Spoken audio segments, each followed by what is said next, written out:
About 8 years ago, I got the family together on one of the many holidays that we spend together. And I took the kids into the front room of my mom's house and wanted to get a picture with me and my 5 grandkids. Now, at the time, the youngest ones were like 2 years old. And so I wasn't really sure how it was going to turn out. And we never really could get any of them to focus all at the same time. What I got was a picture that I would not trade for the world. And that picture is this one right here. Now you can see that I've got all age groups of grandkids, and and every one of them is different with their own unique identity. And so the picture is just, I have it printed and hung in my house because the picture is just too perfect.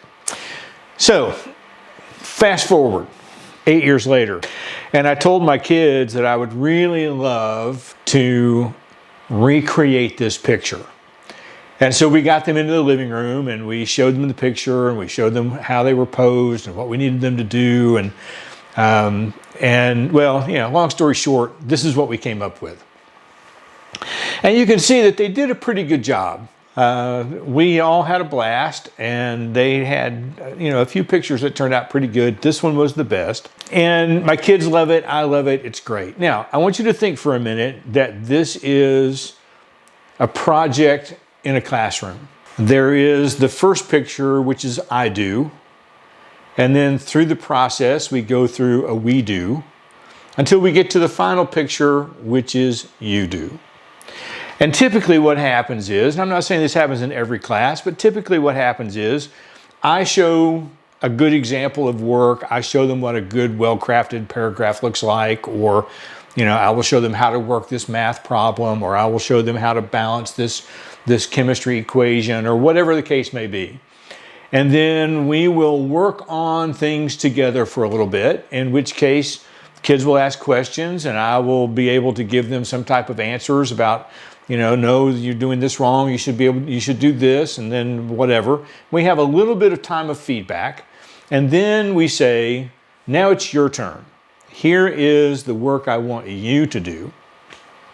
And at the end of the day, we say, that's pretty good. You got a 95. Or, that's not too bad. You got an 87. Or that really needs work. You got a 53.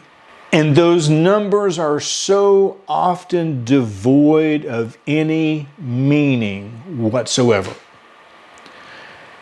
And we have structured our entire educational system around being able to prescribe those numbers as easily and quickly as possible to pigeonhole kids into Dean's List or passing or failing. If you were to ask a student what the 88 in your class means, they're not going to be able to tell you. If I had said, when we took the second picture, if I had said to my grandkids, that's really good, you got an 89, what would that have meant to them? It would have meant nothing. But by going through them and saying, Micah, I really love the way you had your hands stretched up just like you did in that first picture, and the look on your face was perfect. You were looking in just the right direction. That was awesome. That was exactly what I was looking for. And Sophie blowing that kiss. Now, see, in this picture over here, you had your hand too high. And in this other picture over here, you had your hand too low. But in this picture, your hand was placed exactly where we needed it to be. If we had gone through that process, they would have been filled with a humongous sense of accomplishment because the feedback they were getting would have been the most important thing. And it's the same way in your classroom. I remember what it was like when I first started teaching middle school English, and I would grade stuff and I would put it in the grade book and I would hand it back. But I was under such pressure because I had absolutely no idea what I was doing, that I was under such pressure to get to the next thing that we wouldn't spend a lot of time looking back over the thing we just finished. They had a grade, it was in the grade book, parents could look at it, they knew what they had in the class, let's move on. And it was accomplishing absolutely nothing to make my middle school English students better writers? Nothing. Until I learned how to give feedback. So I would challenge you as you come into the end of the year and we're struggling to get all of our kids over the finish line and we're trying to get all of our seniors to pass classes and pick up their diploma. I would challenge you to think, just think a little bit. What's going on in my classroom? What is that contributing to the overall knowledge base this student has when they walk out the door? What is this contributing to them to be able to make them successful when they come back next year as seniors? What are we doing? And why are we doing it? That's all I got for this week.